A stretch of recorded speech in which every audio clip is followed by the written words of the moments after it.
channel. Today, we are going to be exploring the Walking Dead universe. We have done Game of Thrones lore videos on this channel. We've done Walking Dead roleplays, but we've never done Walking Dead lore, so I thought it would be cool to explore the story of the Walking Dead from the beginning up until right before the current season. So there will be spoilers. So if you're not caught up and you care about spoilers, then you don't want to watch this video. But if you don't care, then stick around because it's going to be a lot of fun and we will learn a lot about The Walking Dead. I'm actually behind on the current season, so I myself can't go past a certain point, but we'll try to cover as much as we can. It might be really long, so we might have to chop it up into parts, but we shall see. So without further ado, I have an article pulled up here. Not really an article, it's more so a wiki. And basically, we're going to dissect The Walking Dead into 3 parts: before the global outbreak, during the global outbreak, and then after the global outbreak, which is when the majority of The Walking Dead takes place. So, it's going to be pretty detailed. Let's get started. So, before the global outbreak, Rick Grimes grew up in King County, Georgia. He spent his whole childhood with his grandfather, who told him stories of his time fighting in World War II. Growing up, he becomes best friends with Shane Walsh, and he begins to date his classmate Lori. When he was in high school, Shane, we'll just refer to him as Shane now, once stole the principal's car at lunch hour and filled it with chicken feed before getting back to school in time to finish his sandwich before the bell rang. Rick and Lori then became pregnant with their son Carl, which required a C-section, and they had to marry at a young age. Rick and Shane later became sheriff deputies for Kings County Sheriff's Department, while Lori became a housewife for Rick and took care of Carl. During Rick's first year in the sheriff's department, he arrested a young man for shooting his girlfriend. He cried and regretted his actions, to which Rick did not believe him. Due to the sympathy from the jury and the lack of evidence, the young man was acquitted, but then stabbed another girl weeks later. When Carl was a baby, Rick and Lori took him on a road trip to the Grand Canyon, but Carl became sick at less than halfway, forcing Rick and Lori to turn back home. Despite not making it to the Grand Canyon and Carl getting sick, they remembered the trip fondly. Rick and Carl then used to go on walks through the neighborhood when Carl was 3 years old. Carl was raised in a traditional American family, with birthday parties, vacations, and spending time together as a family. However, Rick and Lori's marriage began to deteriorate due to a lack of communication and understanding.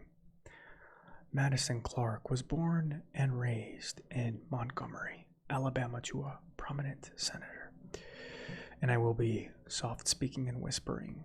I'll be interchanging the two. However, her father was an alcoholic who severely abused Madison and her mother.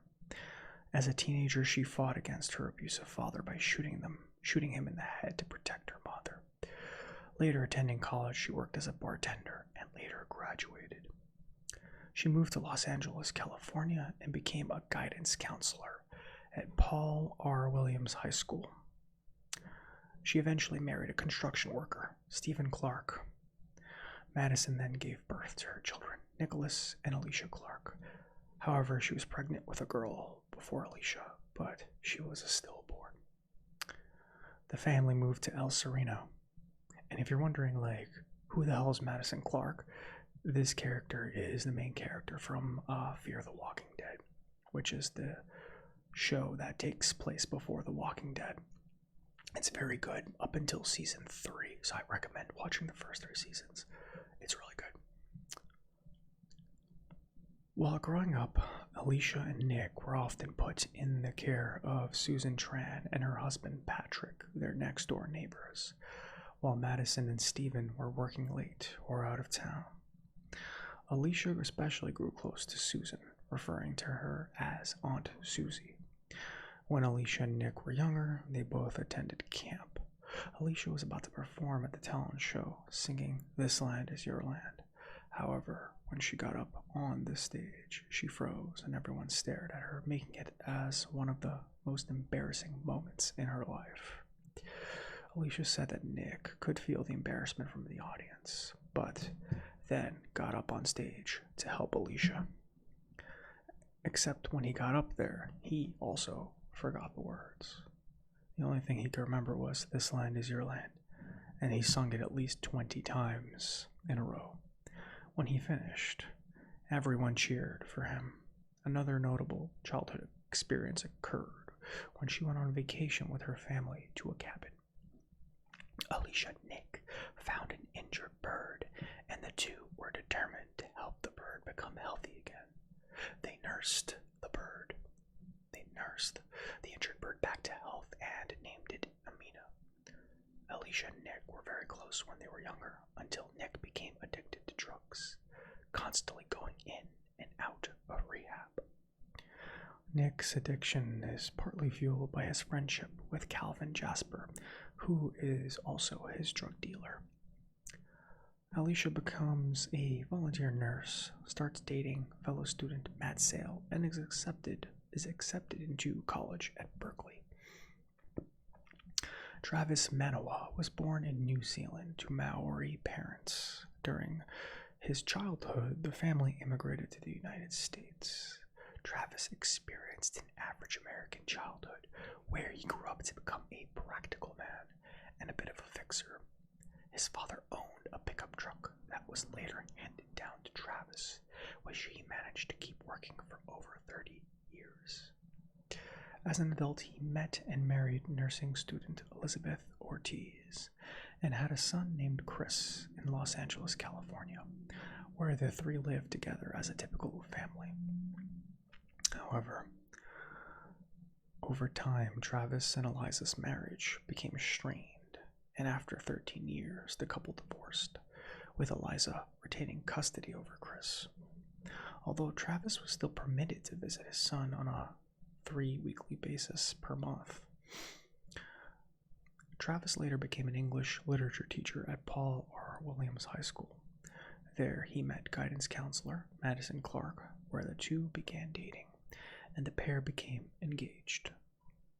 Travis moved into her house in the El Sereno community of Los Angeles, where he soon met her children, Nick and Alicia, which proved difficult due to their father's death only a few years ago. Despite his new start, Travis struggled to maintain his blended family lifestyle, with his son harboring resentment toward him because of the divorce, along with the difficulty of Nick's drug addiction, where Travis did his best to support Madison, through Nick's struggle with addiction. And a lot of these characters are going to be from Fear the Walking Dead because they have the most context before the outbreak, with the exception of Rick. A lot of the other characters we might not have as much context as to like what was going on for them, or it might be very, very short. So just keep that in mind. Daniel Salazar was born and raised in the war-torn El Salvador. As a child, he witnessed the brutal nature of civil war in El Salvador and was present when many members of his village were forcefully abducted by the military, later to be murdered with their corpses being washed up a river.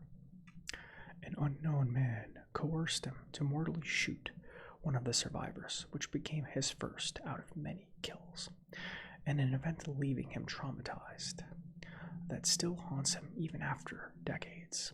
It is likely that this event led to his involvement with the Salvadorian junta in his adulthood. He was coerced into the notorious Sombra Negra, a highly confidential and extremely brutal pro-junta vigilante death squad that is directly backed by the CIA to carry out ruthless extrajudicial tortures, assassinations, and murders in the Salvadoran Civil War.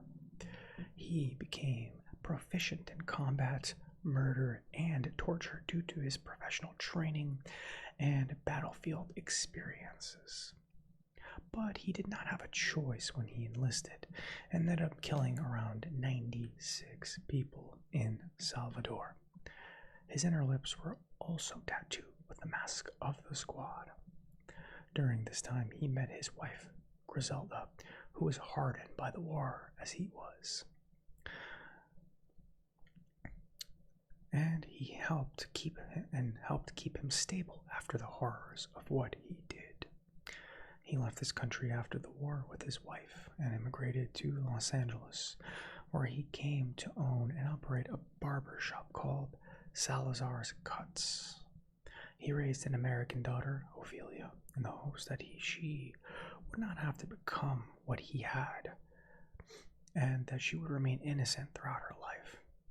When she was 9, Ophelia asked Daniel about why they left El Salvador, and he told her the truth about the war and the violence. The only thing that he didn't tell her was which man he was in the tale. Daniel told her that all of their relatives are dead in El Salvador. Ophelia continued to live with her parents as an adult and work in her father's barber shop, but began dating a man named William. After dating for some time, they vacationed in Rosarito, Baja California, where William proposed to her. However, they broke off the engagement at some point before the outbreak. Victor Strand was born and raised in New Orleans, Louisiana. Early on in his childhood, Strand's mother had abandoned him and his father. His father was barely able to hold a roof over their heads due to making a living out of preaching at local strip malls. Strand eventually worked his way through college to become a businessman, where he was able to build his fortune through real estate investment and debt buying. He ended up suffering a massive financial blow after Hurricane Katrina destroyed a large portion of his local investments in New Orleans. This led him to resort to money theft schemes on random strangers. One of the victims of his money theft was a powerful businessman like himself, named Thomas Abigail. In his childhood, Tom's birth mother either died or left the family. He grew up under the care of his family maid, Celia Flores, and befriended her son, Luis, which aided him as a personal assistant after they grew up. Thomas was impressed by Strand's scheme and, rather than turning him in, began a partnership and eventually a romance. Victor Strand became Tom's life partner, and the two lived together in Valle de Guadalupe of Baja California at Tom's family vineyard, overseeing various housing projects. Luis Flores was sent to Los Angeles, California to close a deal, but Victor Strand decided to attend there as well to fasten the deal. Victor Strand then prepared to depart for a business trip to Los Angeles shortly before the outbreak went global. Luciana Galvez and her brother Pablo lived in Tijuana, Baja California with their parents. Their father died of an unknown cause long before the apocalypse. Before the outbreak, Luciana and Pablo worked at a factory together. Jeremiah Otto lived in rural San Diego, California on the Broke Jaw Ranch with his wife and their son, Jeremiah Otto Jr., also known as Jake. Jeremiah was a patriotic border militiaman. His first wife died, and he later remarried to a woman named Tracy, and later gave birth to his second son, Jake's half-brother, Troy. As Jake grew up, he went to college to get an education, unlike his family, and took constitutional law somewhere on the east coast of America, giving him cultural progression and exposure that the rest of his family did not have. He was an athlete and a writer, and later became a civil defense lawyer. Meanwhile, Troy stayed at the ranch with their parents and adopted his father's beliefs. Before the apocalypse, however, both Jeremiah Sr. and Tracy became alcoholics. Tracy then died of alcohol poisoning. Lola Guerrero was born and raised in Tijuana, Baja California. She became the chief water utility officer of the local Gonzales Dam in her adulthood and was responsible for the treatment and distribution of the water. Morgan Jones grew up in Macon, Georgia, and we all know Morgan. He's one of the main characters, along with his brother. While Morgan got into a career of construction, he had little success in his love life. Eventually, he meets Jenny in Raleigh, North Carolina, and the two got married, with Jenny moving with Morgan back to Macon. The two later gave birth to a son named Dwayne. Dwayne or Duane? Not sure how it's D-U-A-N-E. Maybe it's Duane, but I'm reading it as Dwayne.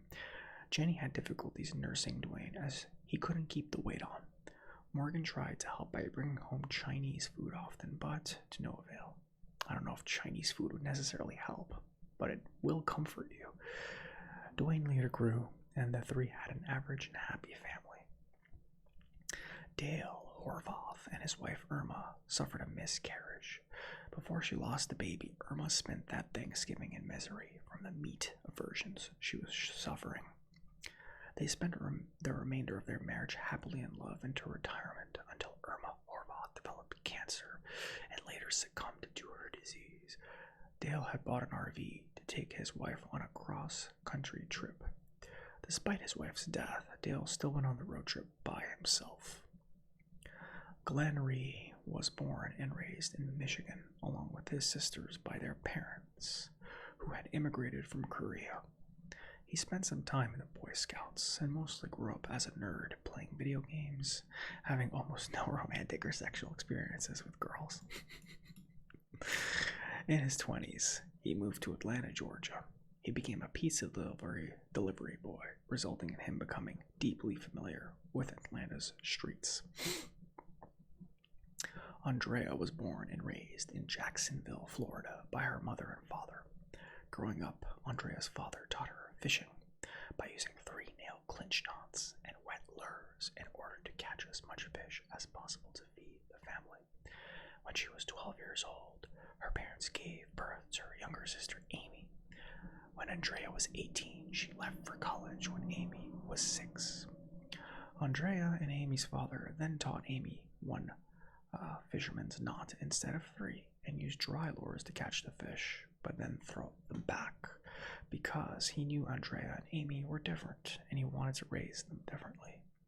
Andrea then completed college and got a law degree, later becoming a civil rights lawyer.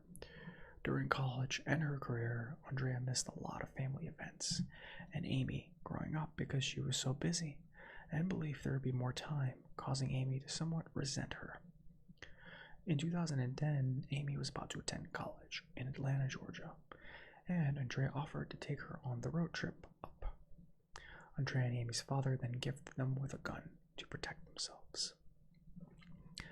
Carol Pelletier meets a man named Ed Pelletier. I had no idea that was Carol's last name, by the way. I just knew her as Carol. I forgot that she even had a last name. The two eventually married. Carol then gave birth to their daughter, Sophia. However, Ed became physically and verbally abusive towards Carol and Sophia, as well as neglecting Sophia most of his life. even going so far as to stay with friends to avoid hearing Sophia cry. Carol reasoned she was happier being with Ed than being alone. One time, she tried running from Ed, but he grabbed her long hair and threw her against the wall. After that, she cut her hair short to avoid having him grab her by the hair like that again. On numerous occasions, Ed would dislocate Carol's shoulder. She learned how to heal it via the internet, due to being too embarrassed of having to return to the hospital, only to make the excuse that she had fallen down the stairs. She once took Sophia to a shelter in Atlanta in an attempt to get away from Ed, but after a day and a half, they went back to him. After they went back, Ed beat them both very badly. Daryl Dixon and his older brother Merle grew up together in rural Georgia. Under their neglectful parents. Their mother often liked to smoke, especially in bed. Take a sip of water here.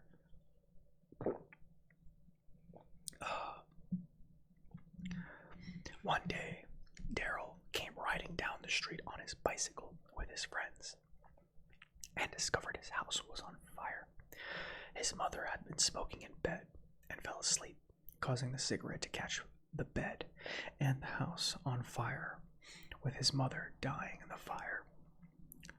In the following years, Daryl and Merle experienced mental and physical abuse from their father, leading Merle to cycle in and out of juvenile hall, eventually abandoning the family to join the military, claiming he would have killed their father otherwise. Unknown to Merle, Daryl was left to suffer from the abuse, which resulted in severe scars located on his back. During his time in the army, Merle punched a sergeant, which got him dishonorably discharged. He was then court-martialed and sent to prison for 16 months. Meanwhile, Daryl, when he was under 12 years old, got lost in the woods and eventually found his own way home. Neglected, Daryl learned to hunt food for himself and became a very proficient tracker and hunter.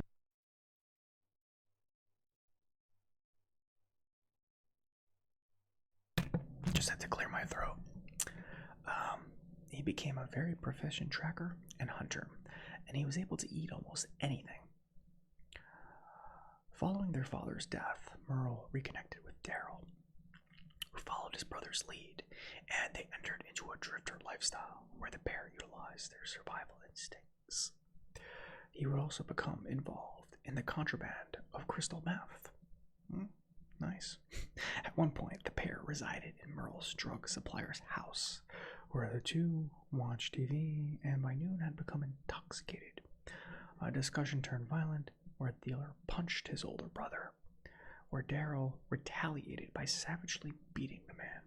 However, the dealer then threatened to shoot Daryl. A large argument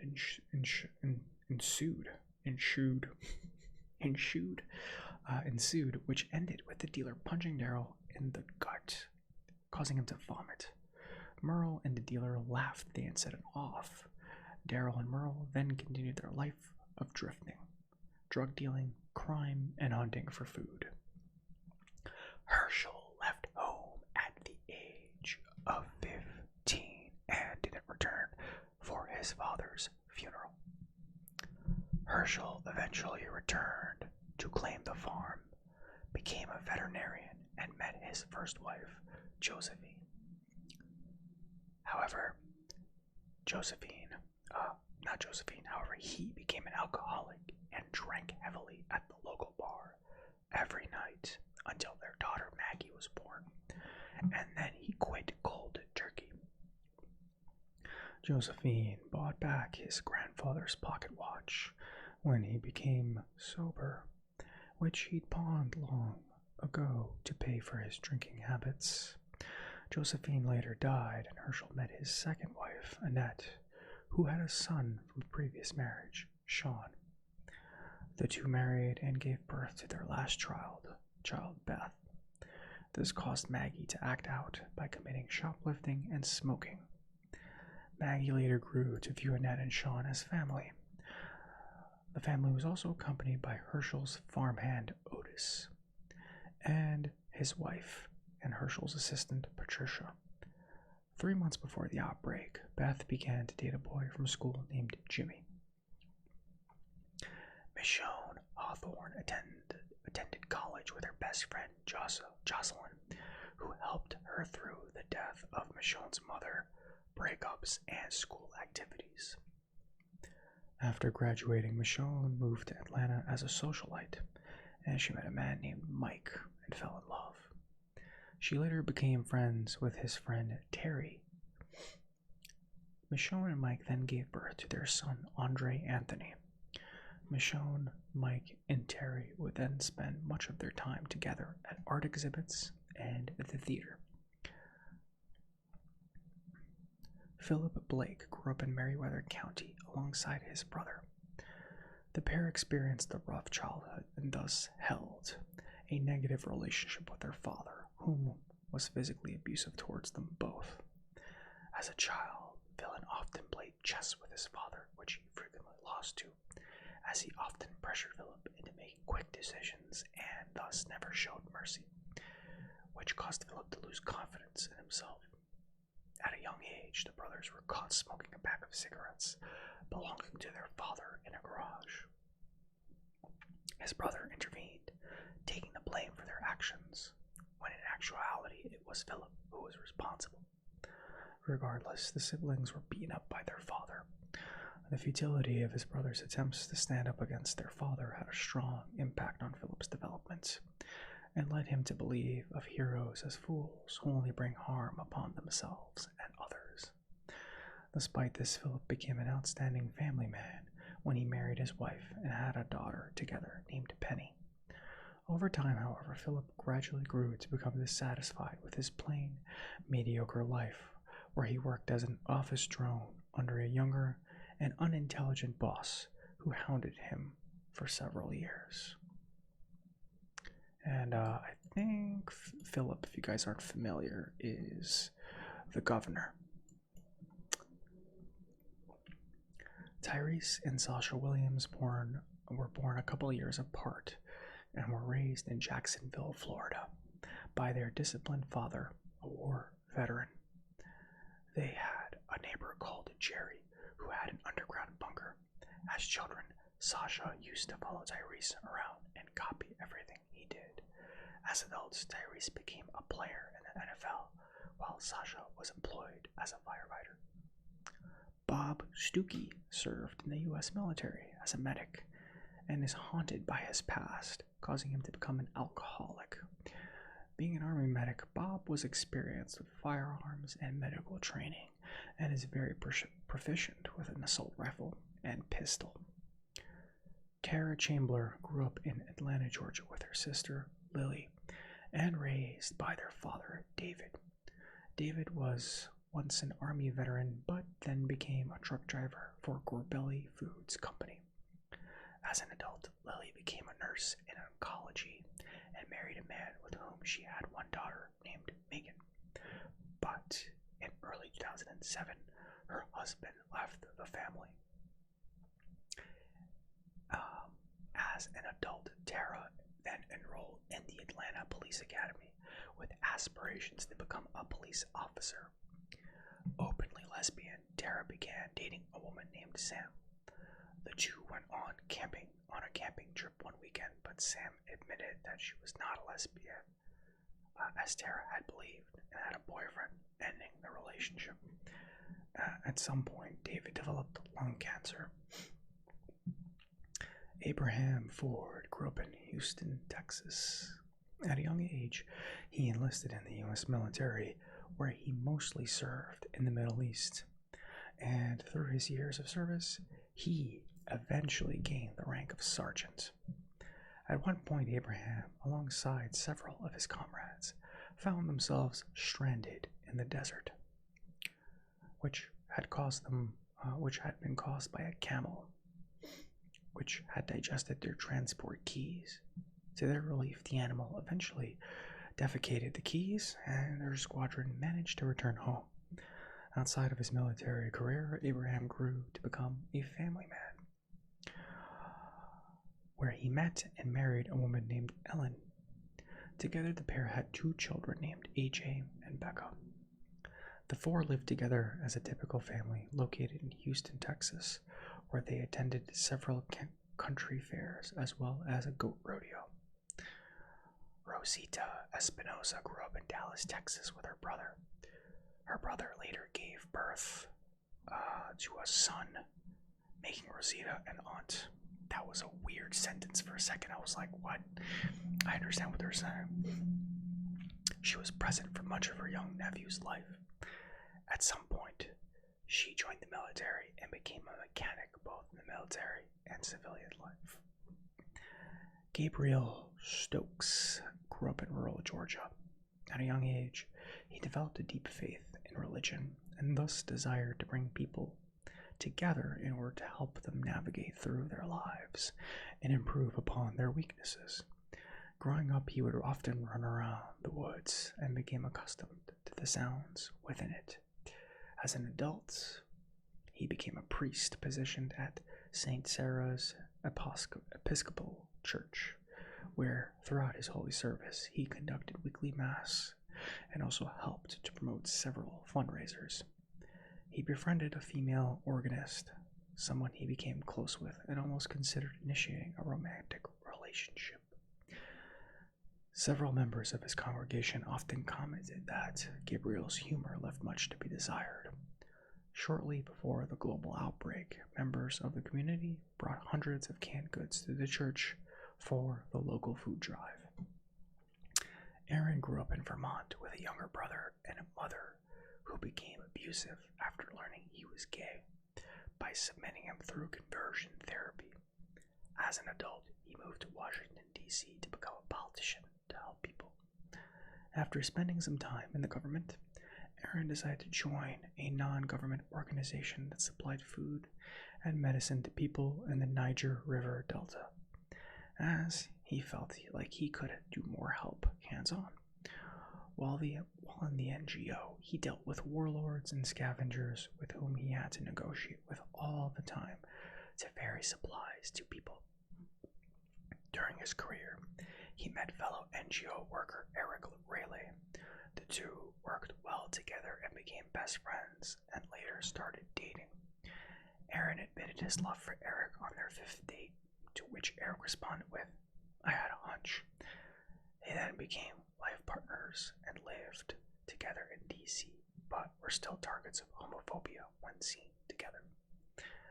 Enid grew up as an only child to her parents.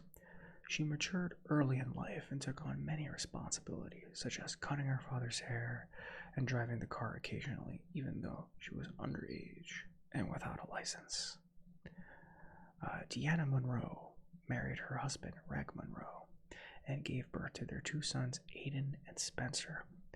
Deanna became the Democratic representative for the 15th Congressional District of Ohio. Her husband, Reg, why did I say Reg? Reg, as in Reggie, was a professor of architecture, and their son Aiden was in the ROTC. In 2010, Deanna was currently running for re-election in the 2010 midterm elections. However, she's also prepared to lose, as her backup plan is becoming a professional poker player due to her ability to read people. Hell of a backup plan. Jesse Anderson attended an art school and met fellow art student Pete Anderson, and the two fell in love. Shortly after, however, Jesse became pregnant with their first son, Ron. This forced both of them to marry, quit art school, and find practical jobs to support their new family. While Jesse became a hairstylist, among other odd jobs, Pete attended medical school to become a surgeon, but the pressure caused him to become depressed, angry, and an alcoholic. Lots of alcoholism. Ultimately becoming abusive toward Jesse and Ron. Just once I want a character, it's just like, yeah, my life was perfect, it's fine, and now we're in the zombie apocalypse. What are you gonna do? You know? Just once I want a character like that. Jesse later gave birth to their second son, Sam, which then worsens Pete's anger and results in Sam being abused as well. Dwight grew up in a small town in Virginia. He was taught by his grandfather in the art of wood carving, which became a valued hobby of Dwight's, and he would practice practice it in his spare time. He had a career in carpentry. As a young adult, he met and befriended local babysitter Sherry and later began dating. Dwight was noted for having problems with his memory and thus would generally fail to remember the pleasant times they both shared as a couple, which caused great frustration on his part. Due to his memory problems, he used post-it notes to remind him to do certain tasks. They later got married and bought a small home in Virginia. Dwight also became close with Sherry's younger diabetic sister, Tina, who Dwight would help take care of often. Over time, Dwight and Sherry gradually aspired to start a family of their own and thus would attempt to conceive a child together. However, their attempts ultimately proved futile. Paul Rovia grew up in Virginia and was orphaned at a young age. Thus, he spent most of his life in a group foster home surrounded by a lot of other children with very little privacy. Despite this, he generally struggled in forming connections with other people, being more content with books, as he was a voracious reader.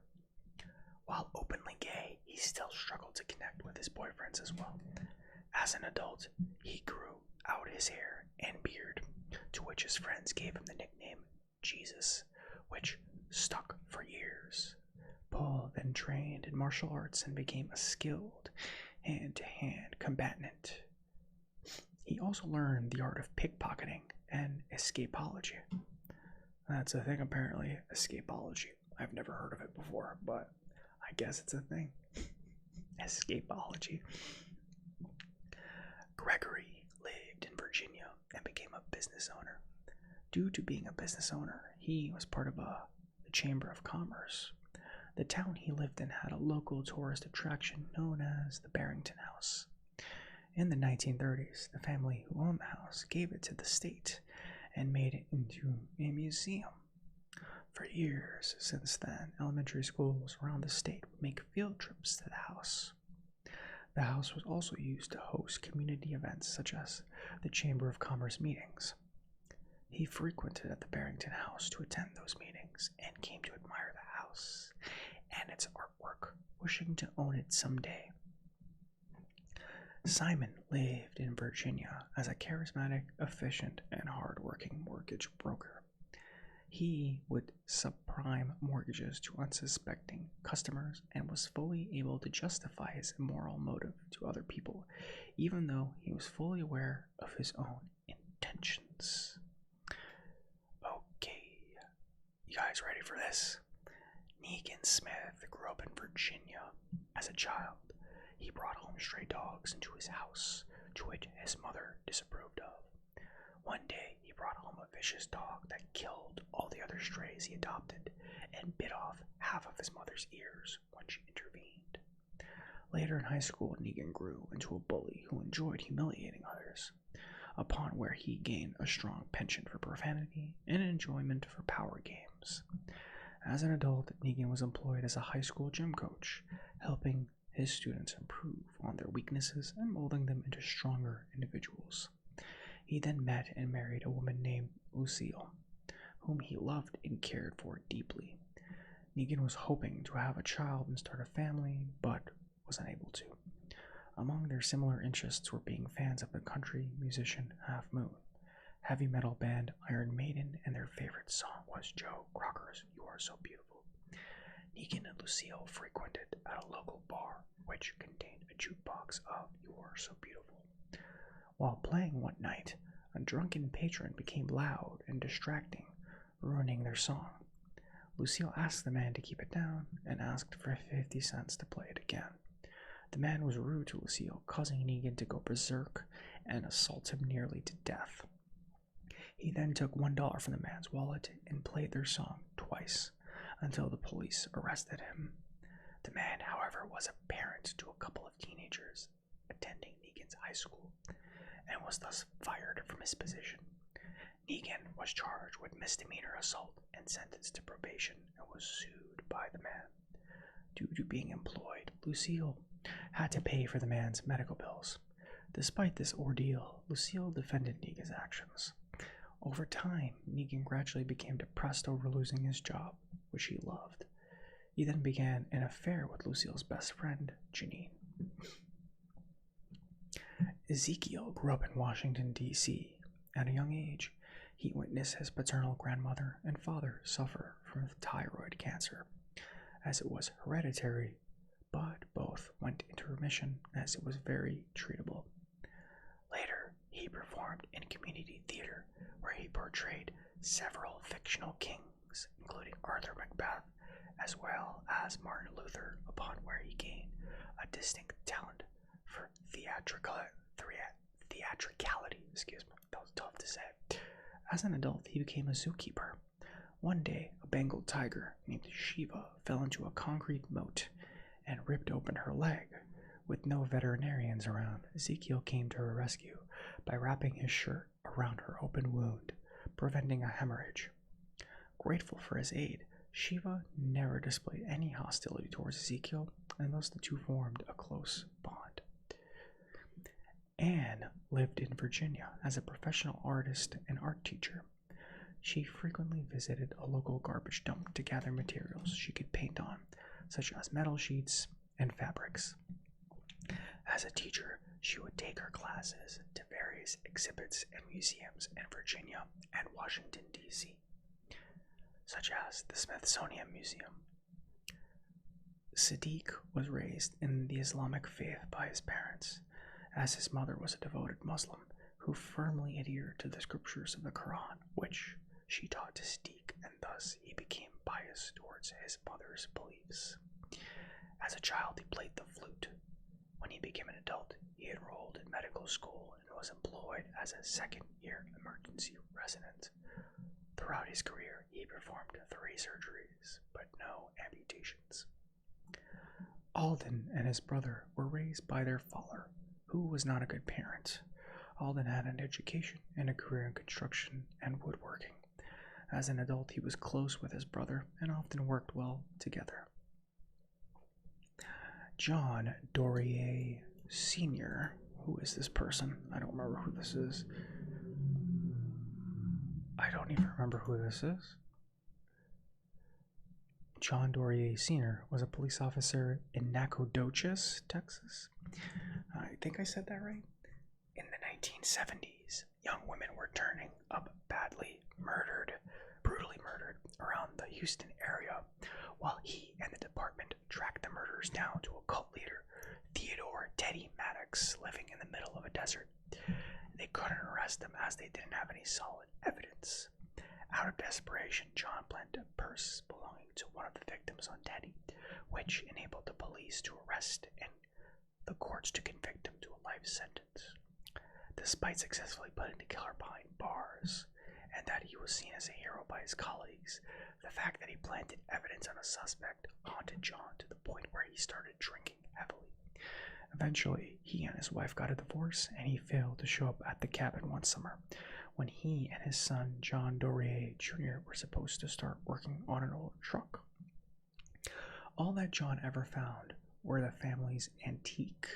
All that young John ever found were the family's antique guns left for him by his father. Unknown to John, John Sr. did briefly return, but after seeing him happy outside of McNeil's Baited Beer, John Sr. decided to abandon his son in order to protect him and left the guns behind as a final gift to his son. There's a lot of characters here that I don't know, so since I don't know them that well, I'm going to skip them around because we are 40 minutes in, and I want to get to some interesting characters that we all care about and know. So, Alpha grew up in the southeastern United States, southeastern part of the United States, but at some point moved to Baltimore, Maryland. There, she met and married a man named Frank. The two later had a daughter together named Lydia in 2004. While Alpha loved her daughter, she was incredibly abusive towards both her daughter and husband. She was also overprotective of Lydia as well. Both Alpha and Frank were fans of the Groucho Marx song, Lydia, the Tattooed Lady, and would often sing it to a young Lydia. Frank, however, would sing it to Lydia when she was scared or upset after Alpha had become abusive.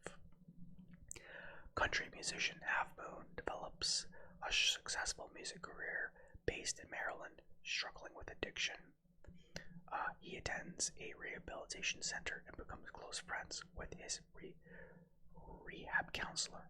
While there, shortly before the outbreak, he kills a home invader and feels remorse after seeing that the invader was a fan of his, seeing that the invader had a Half Moon t-shirt on.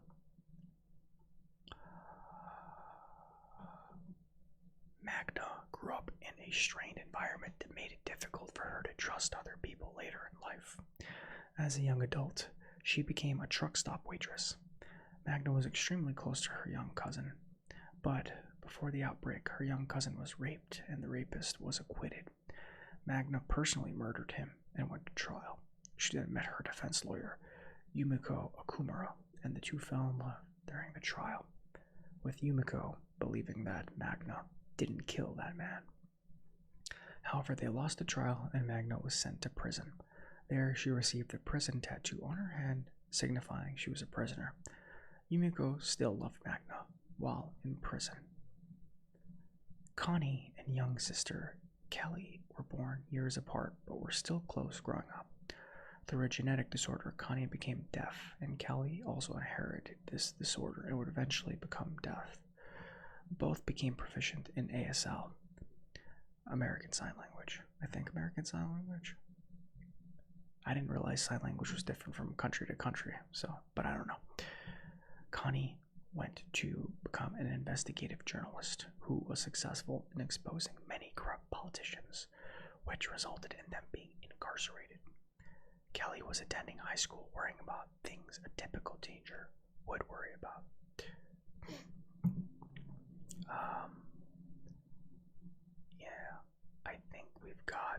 I think that's everybody. There you have it, guys. That is basically, in a nutshell, what happened before the global outbreak. I think that for the next Walking Dead video, we can look at what happened during the global outbreak, which I think will be even more interesting, but I figured it would be fun, and I find it interesting to look at what happened before, the characters and their lives before the Walking Dead, before the zombie outbreak, and things of this nature. So I think that this will be a two-parter, right? Or a three-parter, I guess, as I mentioned at the beginning of the video, where we look at before the outbreak, during the outbreak, and then after the outbreak. Obviously, after the outbreak is quite a long period of time because it's the entire show. But this, I think, was a good introduction, as many of you watching this have already seen the show. So you don't necessarily need me to read you the lore of the show that you've already seen. So in the next episode, we'll do what happened during the outbreak and look at some of the characters. But to give you guys a little bit of a teaser, just a tiny bit of a teaser,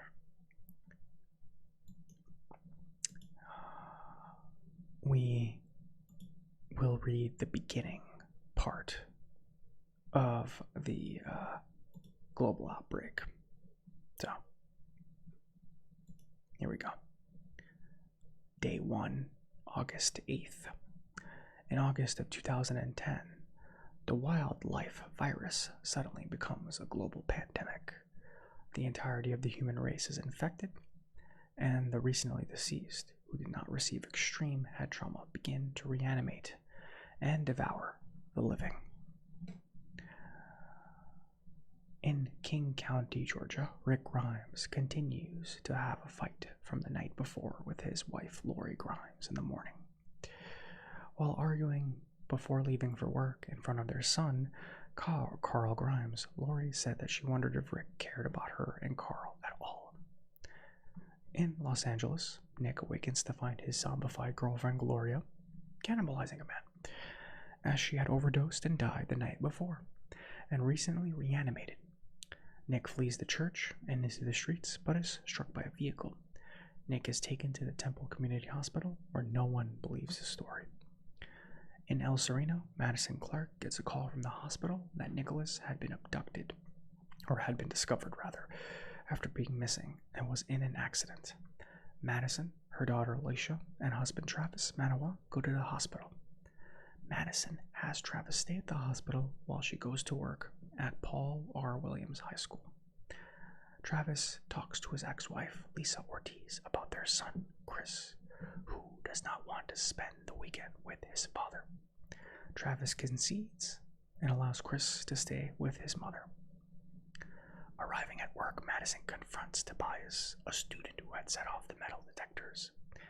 After discovering he had a vegetable knife, Tobias explained that it was for protection against the infected, as he heard reports of a strange disease that causes violence. Madison confiscates his knife and assures him that everything is fine. During lunch, Rick Grimes and Shane Walsh discuss women and Rick's marriage to Lori. The two get a call about two suspects being chased down the hallway and engage in a shootout, with one of the criminals shooting Rick in his bulletproof vest. After killing the two criminals, a third criminal shoots Rick in the back. He is then transported to Harrison Memorial Hospital, where he goes into surgery and an induced coma. Outside King County Elementary School, Lori Grimes and her friend Paula talk about Lori's relationship with Rick while they wait for their kids to come outside. Shane arrives and tells Lori that Rick has been shot and is in the hospital. Lori relays this information to Carl as Shane looks on. Lucille Smith goes to the doctor for an MRI and is diagnosed with pancreatic cancer. When suggested she have someone drive her home, she attempts to call Negan, who claimed he couldn't make it due to a meeting with his probation officer, but did not pick up the phone. Lucille then calls her best friend Janine, but she also doesn't pick up. Lucille then calls Negan's probation officer, but he reveals he didn't have another meeting with Negan for a few more weeks. Looking at her phone history and realizing Negan lied, Lucille discovers that Negan is having an affair with Janine. Heartbroken, Lucille turns on the radio and hears initial reports on the virus, but then angrily changes it to Play Party Time by 45 Grave. That night, Lucille waits for Negan to come home with a handgun ready to kill him. When he arrives, she instead hands him informational pamphlets and reveals she has pancreatic cancer. After that, Negan breaks up with Janine and dedicates his marriage to Lucille. Ohio Congresswoman Deanna Monroe arrives in Washington, D.C. with her husband Reg Monroe and their sons Aiden and Spencer for a political emergency meeting over the wildfire virus. Travis investigates the church that Nick was sleeping at, but initially finds nothing but a crazed addict living inside who begs Travis not to kill him. Travis continues into the main room and finds a puddle of wet blood and gore. Startled, he heads home. And that is the first day of the outbreak, officially.